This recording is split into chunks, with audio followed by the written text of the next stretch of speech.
Yes, you can lose fat eating Pop-Tarts and ice cream.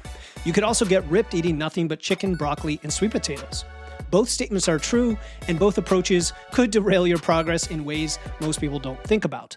Today, we're exploring one of the most important concepts in modern nutrition science, the false dichotomy, and why the fitness industry's obsession with extremes traps you in these cycles of all or nothing thinking that undermine your long-term success. You'll learn why the solution lies in the unsexy middle ground, how rigid dietary rules increase your risk of binge eating, and the exact framework to build a sustainable approach that delivers results without turning food into a moral battleground.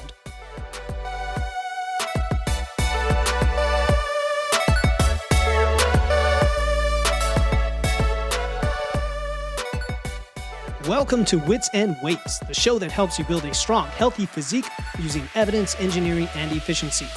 I'm your host, certified nutrition coach Philip Pape, and today we're examining one of the most persistent problems in nutrition culture, the false choice between eating like a garbage disposal or like a monk. If you've ever felt torn between influencers pushing, if it fits your macros, all junk food diets, and clean eating gurus demonizing everything, a single cookie, a Pop-Tart, you're experiencing exactly what researcher and author Lyle McDonald calls excluding the middle, and it's probably costing you results. By the end of this episode, you're going to understand why both extremes miss the point and how to build your sustainable approach to work in the real world. Now, if this all or nothing pattern sounds familiar, there's always a faster way forward with more support. Wits and Weights Physique University gives you a system to eat with confidence and deal with these issues while building the physique you want. And we are all about sustainability, and we're all about meeting you in the middle and allowing you to enjoy your life and have fun and eat things you enjoy, but still make progress on your goals. Physique University gets you that framework, the community, and of course, a custom nutrition plan built by me if you use the link in the show notes, and that is specific to your goals. Link in the show notes to check that out. I just wanted to mention that, but now let's get into how we build a sustainable system for our nutrition. First, we're going to break down this concept that I've already alluded to. It came from an article I read by Lyle McDonald called Excluding the Middle, and why it is a very important idea when it comes to modern nutrition. Second, we're going to examine the two extremes, the all junk food diet, the rigid clean eating, what they get right, what they get very wrong, and why both can cause problems and where the middle ground is. Third, we're going to explore what the research says about the middle ground and why it's not just more effective, but that is where sustainability happens. And then, of course, I'm going to give you some practical tips to implement this in your own life, complete with some real numbers and specific strategies. So definitely stick around for the whole episode to get the whole context and then the practical tips as well. So let me start by giving credit where it's due. This entire discussion is built on an article by Lyle McDonald from bodyrecomposition.com. It's called Excluding the Middle. I heard him mention it on an episode recently with Brandon DeCruz. And of course, Brandon DeCruz and I just did a back and forth Q&A episode on both of our shows. So kind of coming full circle here. Now, Lyle's been researching body composition and nutrition for a long time, for decades. Some would argue he's one of the godfathers of flexible eating. And this particular article, it's a bit on the older side when he wrote it, but it still is highly relevant, and it, in his own style of cutting through the noise and calling people out, it's pretty clear. The core idea is that in any debate, but particularly these nutrition debates, people are constantly framing issues in extreme black and white terms. They are ignoring the nuance, they're ignoring the middle ground where the real solutions exist, and they use it as a straw man. They use it to suggest that if you don't agree with their position, you must be talking about the opposite extreme as opposed to something more nuanced. I just wanted you to think about it. When was the last time you saw a social media post on Instagram about eating mostly whole foods with some flexibility? Well, you probably see them if you follow the people I follow, but most people don't see these. So I'm not going to say that you never see them. The more people you follow that do have that kind of nuance in their language, the more you'll see. But it doesn't get clicks. It doesn't get views. It doesn't get virality. What does is, hey, I ate nothing but donuts for 30 days and look how I did it and how shredded I got. Or, these toxic foods are destroying your metabolism, and whatever it is, whatever the food of the day is, it could be seed oils, it could be broccoli, doesn't matter. And it's not just annoying. I mean, it's very annoying, but it is actively harmful. Actively harmful. I want you guys to realize that. And that's why it's so important who we follow and who we trust. Because when we exclude the middle, we're creating that false dichotomy. We're creating false choices that lead to the all or nothing thinking, to dietary extremism, to failing at what we're trying to do in the first place. It's funny, I just went to a book fair at our local library, and I looked at all these old school books on dieting and weight loss, and they've always had that same messaging. It's this diet or that diet, and it's always an extreme. It's like, here are the rules, here's how you cut things out. And it's based on psychology, because our brains love certainty. We want clear villains and heroes. We want clean versus dirty. In fact, one of my villains for the podcast is both the clean and the dirty camps, right? That is my boogeyman. And it's a hard one to have, because it's hard to be a hero of nuance, let's just say. But that's where we've got to be. So you've got healthy versus toxic. You've got good versus bad.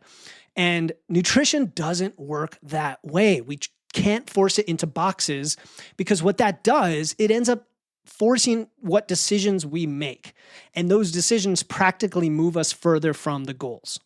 So what are those extremes? That's what I want to break down next, and hence the title of this episode. Let's talk about the all junk food extreme. This is I'll say, energy balance, calories a calorie, if it fits your macros idea, but taken to the logical extreme. And this is where the straw man comes in, because it is true that a calorie is a calorie from an energy perspective, but it doesn't mean that that is the only variable at play when it comes to our nutrition, right? It may be the only variable at play when it comes to strictly gaining or losing weight in a vacuum, but that's barely scratching the surface. And the argument goes like this. Since weight loss is about calorie balance, you can literally eat anything, Pop-Tarts, ice cream, fast food, as long as you stay within your calorie targets. And they're not entirely wrong about the calorie part. I saw an article where was this? Oh yeah, our local newspaper has this wraparound to celebrate like 200 years of the paper or something. And there was something from I want to say early 1900s. And it basically talked about, eating less than you burn if you want to lose the weight that you added on, right? And so we've known this for a long time. We have studies that show people losing weight on diets composed of just about anything, including all or mostly processed foods. The famous Twinkie diet, Professor Mark Haub, he lost 27 pounds eating mostly those Twinkie, survive into the apocalypse snack cakes while staying in a calorie deficit. So we know that part works. But what it gets wrong, and it gets a lot wrong, is first, micronutrients do matter. Macros matter too, but micronutrients also matter. Your body needs vitamins, minerals, fiber, phytonutrients, all of these things, compounds from plants, to function optimally. This is why I don't even like, the carnivore diet, for example, that excludes so much of that from plants, because it's the same idea. It's like we're trying to get a result from looking at one variable, excluding the rest, and good luck getting adequate nutrition from Pop-Tarts, and you'll be deficient in dozens of essential nutrients if you do that. Second, satiety. Being full is so crucial for adherence. It's probably the number one variable for adherence. Processed foods are engineered to be hyper palatable and very easy to overeat. That's what they're designed for. I'm not going to blame the companies for doing that. They make them that way on purpose. Good luck staying in a calorie deficit when you're fighting food addiction or binging or lack of satiety because you're eating mostly processed foods. Right? Sure, we want to be in a calorie deficit to lose weight, lose fat, but it's very hard to do so when you're eating mostly processed foods. Third, the health markers beyond weight, right? Weight, I guess, is a health marker, but there are so many health markers beyond weight that matter that we often ignore in these discussions. We're always talking about weight loss. Now, I'll be the first to say that losing significant weight if you're unhealthy, in and of itself, is probably the biggest factor toward lots of things improving, from inflammation to gut health to immunity to even just it helps you lose body fat. But we also have to think about blood sugar control and cardiovascular health and muscle mass and function and all of those things that are influenced by how we move, how we train, and how we eat, right? And so just reducing it to if it fits your macros is not enough. It will get you to a certain extent, and it will allow you to put some structure and control over your diet, but only to a point if you're not paying attention to all these other things. And then the last thing about the all junk food approach is it ignores the psychological component. Food is more than fuel, right? It should be fuel, but it also is tied to our emotions, and our culture, our ethnicity, our social connections. And so this, even if it's not the all junk food, but if it fits your macros, we're reducing it to pure mathematics. We tend to miss that human element. And I've gotten caught in that trap where I'm very focused on even focused on hitting the numbers that I want to hit. And it causes me to make weird decisions in social situations that aren't always aligned with my bigger goal as being a human in society or with my family. Now, sometimes it is. Sometimes that does come first. But when we reduce it to something like just calories or just macros, this can often happen. So that's the all junk food diet extreme, I'll say, where it doesn't matter, quote unquote, what you eat. The other extreme, the other side is clean eating. And I'm actually going to pound on these guys a lot more because that's where I see a lot of the toxic behavior coming from, as well as the emotional issues around food that get developed. The obsessiveness around it tends to be more on this side. Yes, we have a little bit of obsessiveness on the other side, but when people have created moral categories around food, right? Chicken breast is good, cookies bad. One cheat meal means you failed, need to start over tomorrow. I don't even use the term cheat meal, but you get the idea. And I've heard on podcasts people trying to go the other direction and say, well, all these new diet people saying, nutrition people saying that there are no good versus bad foods. Of course there's good versus bad, right? And you hear that false dichotomy come up over and over again. And I probably said, hey, there's no good or bad, but we want to add some context and nuance to that. So what does it get right? Well, whole foods are generally more nutrient dense foods. They are more satiating per calorie. They support better health. The food quality piece is extremely valid. It is. I don't want to deny that. That's the point. I don't want to deny that. That one piece of it is great. In fact, I will tell people, hey, eat 80, 85% whole foods and you're golden as long as they meet your other goals, right? As long as they meet your calories and macros and the other things. It's kind of a blend of the two. But where this whole clean eating philosophy goes way off track is the first thing is it moralizes the food in a way that is psychologically damaging, period. When you label foods as good or bad, this is the thing. When you do that, you are setting yourself up for guilt and for shame and for an unhealthy relationship with eating. I don't care if you think seed oils are harmful and processed foods harmful and therefore a Pop-Tart is quote unquote bad, simply by labeling that, moralizing it, instead of just saying it is a food that has these characteristics. Does that align with what I'm trying to do? That is what creates that unhealthy relationship. Secondly, it's just unnecessarily restrictive. There is no evidence that 100% quote unquote clean eating is required for health or body composition goals, right? And in fact, the stress of trying to eat perfectly is often more harmful mentally than the occasional treat. And we know that people inevitably will binge their foods again and again anyway when they try to keep them away 100% and try to abstain with everything. The third thing here is that restriction leads to binge episodes, which I just alluded to. So I kind of jumped the gun. Research is consistent in showing that rigid dietary constraint increases the likelihood of binge eating, period. Hey, this is Philip, and before we continue, I want to talk about cookware. We all love to make our own food. I love non-stick pans. The problem is I've avoided them for years because when they get scratched, when they get heated, they can release microplastics, PFAS, small particles that can accumulate over time in the body, and some studies have shown them to be linked to health issues. If you're optimizing your nutrition and making lots of food for you and your family at home, it doesn't make sense to compromise that with questionable cookware. So that's why I was interested when Chef's Foundry, who is sponsoring this episode, showed me their ceramic cookware. It's called the P600 and uses Swiss-engineered ceramic coating, which has no Teflon, no PFAS, no plastic components. It is non-stick.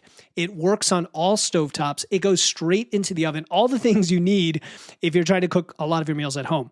Right now, you can get the P600 at 50% off by going to witsandweights.com/chefsfoundry.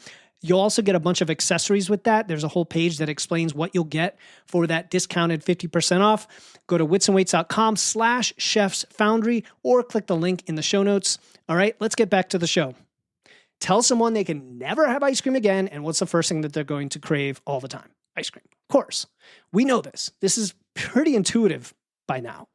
And then finally, the restrictive mindset here is socially isolating. When you can't eat at restaurants, you can't enjoy birthday cake, you can't participate in the party and eat what's provided or what your grandmother bakes for the holiday, You're just trading all of these moments of social connection for dietary purity. Right? Now, I alluded to the fact before, you don't have to be all or nothing here. There are cases where if someone is pushing something on you over and over and over again, you have to create some balance and boundaries. That's fine. I'm talking about the idea that you can't ever 100% just because you feel like you have this false dichotomy in your head that you have to stick with. So if both extremes are problematic, what does the research actually support? And the answer is beautifully boring. A diet primarily based on nutrient-dense whole foods with room for some discretionary calories from foods you enjoy. That's it. I know, it sounds simple. You probably hear it a lot. You hear 80-20, right? And it actually works, but it has to work for you in the way that you want to construct it. So if I give you some numbers, right? Research says that getting 80 to 90% of your calories from minimally processed, nutrient-dense foods provides most of the health and satiety benefits you're looking for. The remaining 10 to 20%, that is your flexibility buffer. That's like your buffer. That solves all those other issues, including the psychological ones. And this is not just theory. There have been studies on this that look at flexible versus rigid dietary constraint. And they're always showing better outcomes for the flexible approach. It just kind of makes sense, right? But I know we can't just rely on common sense and anecdote. It helps to have data as well. But people who allow themselves that little bit of wiggle room, some freedom in their diet, have better long-term maintenance of their weight. They have lower rates of binge eating. They have better psychological relationships with food, right? And again, we're not talking about the extremes. Don't take this to mean, oh, you can eat whatever you want. Of course not. I just set the whole context of why that's not what I'm saying. We know that metabolic ward studies show us that while calorie balance, of course, drives weight change, it always does, food quality affects spontaneous calorie intake. Let me say that again. Calorie balance affects whether you lose or gain weight. Food quality affects spontaneous calorie intake. So when people eat more processed foods, they naturally just eat more calories. When they eat more whole foods, they naturally eat fewer calories. In other words, the quality of your overall diet will affect the quality of your diet. Isn't that kind of interesting, right? And you know this, it's not that you're addicted. It's not that, oh, I just had some candy and all of a sudden I'm just going to go crazy on candy. It's more of your overall dietary pattern. If you eat mostly whole foods, you know what? You are going to crave mostly whole foods. You're not going to have as much of a sweet tooth. That's how I am today. I used to love candy. I used to love sweets. I almost have to force myself to just enjoy a couple gummy worms or something, that my kids offer me. It's like, oh, that's okay. That tastes good. That's sweet. That's fine. And, whatever. Not like it used to be, right? You lose those inhibitions. Now, that doesn't mean you're not going to have specific foods that you want to binge to the day you die. That's definitely the case with some people. And there's tools that you can support that. We're also not saying you have to have all foods that are in the indulgent spectrum as part of your 10 or 20%. You can abstain from certain foods if that's helpful to you and allow in other foods that serve the same purpose for you, if that makes sense, whether it's a craving or an experience or what have you. So this is a nuanced, evidence-based approach, and that's exactly what this podcast is all about. That is what we teach inside the Physique University. We see people all the time that are tired. They're just exhausted of bouncing between this diet and that diet. And, oh, now it's my hormones, and now I have this condition, and now it's my thyroid, and so now I have to be on this diet. This person on social media said this doesn't support my thyroid. This doesn't support this. What about when I'm trying to build muscle? What about when I'm trying to lose fat, right? It's exhausting. And then none of those things ever stick because it feels like these very specific, highly restrictive solutions for specific problems rather than an overall sustainable system that just works no matter what you do long term. You can change the levers and dials, right? You can change the calorie dial, but you just start scaling things up and down. When I'm in a fat loss phase and I'm eating only, say, 1,800 or 2,000 calories, of course I'm going to eat a lot fewer just food and a lot less food in general, including processed food, than when I'm eating 3,500 or 4,000 calories. Maybe the percentages are similar, maybe not. It depends on what I need to make me successful, but there's a lot of flex in there. So I'm just mentioning that is so important, and sometimes it helps to have people in your corner to support you. That's why we have Physique University. It's just $27 a month, free nutrition plan included if you use my custom link in the show notes. And I want to continue here talking about behavioral psychology because I think that is really crucial here, and we have to talk about it. Flexible dietary restraint, where you have guidelines, but not rigid rules. Okay, guidelines, but not rigid rules, is going to correlate with better long-term outcomes. Again, it's not eat whatever you want. It's not intuitive eating. It's guidelines instead of rules. Rigid restraint, that is where foods are strictly forbidden. That correlates with higher rates of eating disorders and weight regain. So we want flexible restraint, not rigid restraint. Think about those terms. The word restraint is in both. There's guidelines in both. There are boundaries in both, but one is flexible, one is rigid. And this does make intuitive sense when you think about it. If you tell yourself you can never have pizza again, what happens when you inevitably do have pizza? You feel like you've blown it. It often leads to, well, I might as well keep going. I'll get back to it on Monday.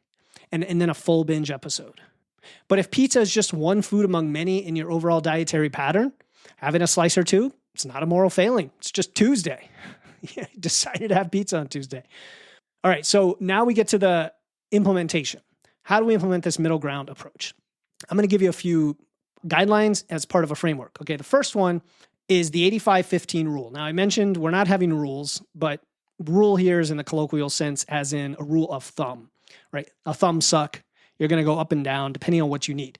Now, I talk about 80-20 a lot, but I think 85% is a good place to aim for, especially when you're in a fat loss phase and when you look at the numbers.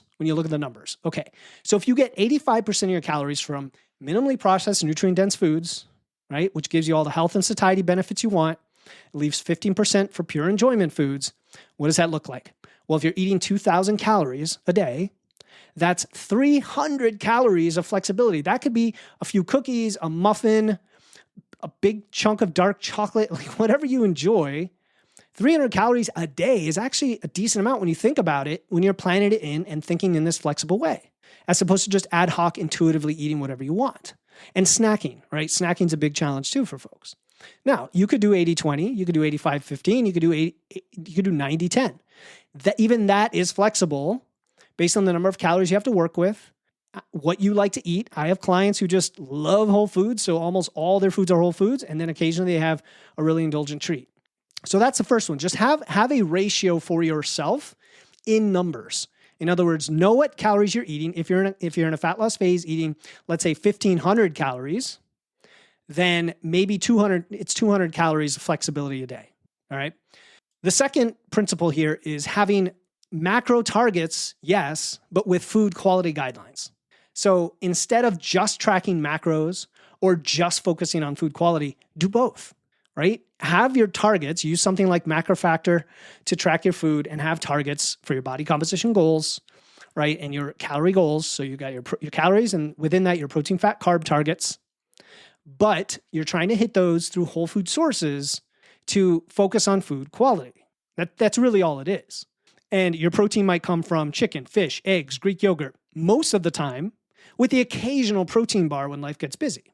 Your carbs are going to be mostly from fruits, vegetables, grains, starches, most of the time with some room for ice cream on the weekend.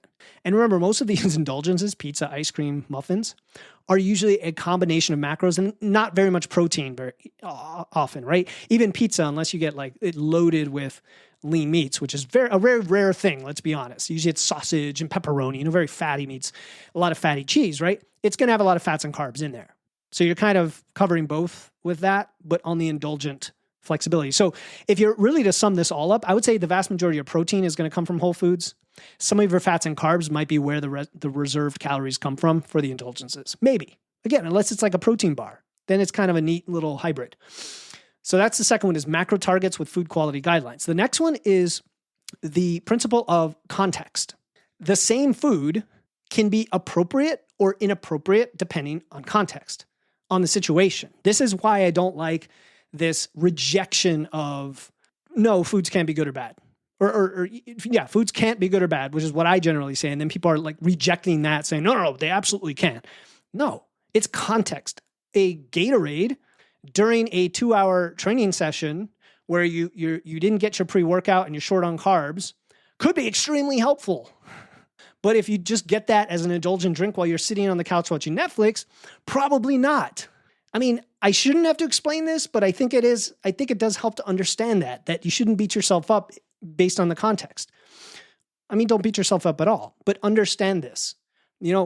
Post-workout fast food, because you're genuinely hungry and it's your only option, might be okay in that context. Now, maybe it's Chick-fil-A with grilled chicken with some of the waffle fries or something, I don't know, versus something that is farther away from your macro goals.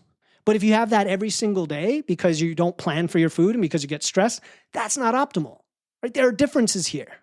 And even the first example where you're hungry and it's your only option, you probably could have planned better. But we always have our next best choice. That is my point. And that's context is everything. And so that segues into the last piece of practical implementation here, which is planning ahead. Like planning ahead is the thing that glues everything together. If you can plan for the flexibility, and I know that sounds counterintuitive, but it's not, because remember, we're talking about flexible restraint, not anarchy, not quote unquote intuitive eating, anything goes and eat whatever you want. We're talking about planned in, restrained flexibility rather than trying to spontaneously make perfect choices. Do you see the difference? A lot of us, we think we have a plan in our head, and then in the moment, we're going to make great choices. No, it doesn't work that way. We're human beings. We get stressed. We get distracted, right? It doesn't work that way. We get fatigued. Plan for that flexibility. If you know you're going out for pizza Friday night, work that in to your plan, whether that's your calories, your macros, your micros, whatever you feel like it is or isn't going to serve. Because even pizza is going to give you some of the things you want and need. It will. But not everything, and it might take away from others. So make the indulgence part of your, say, 15%. Don't pretend that it's not going to happen when every single Friday night you know you end up going out, even when you don't think you're going to, and then feel guilty when it does happen, right? It's like, don't pretend that Christmas isn't going to happen and therefore you didn't save up to buy gifts, right? It always happens. The stuff in your life happens. And this could mean a whole bunch of different things to plan around it. It could mean eating a bit lighter during the day Friday and starting with your lean proteins and vegetables. It could be, shifting your training day around or getting some extra walking in. I mean, I don't like to move the calories or to burn the calories through movement, right? But just thinking about how you're moving things around and accepting that one day of higher calories in the context of a week of appropriate eating is completely fine. And when we say 15% of your 100%, it doesn't have to be daily. Some people have a very boring Monday through Friday with their planned out meals, and it's all whole foods. And then they quote unquote save their indulgences all for the weekend. You can do whatever you want. Absolutely enjoy it. That's the whole point. Flexible restraint. Now, when you think about this middle ground, it's really a game changer. I mean, this is the thing that changed my life when it comes to nutrition, because when you stop moralizing food, you start making better choices automatically.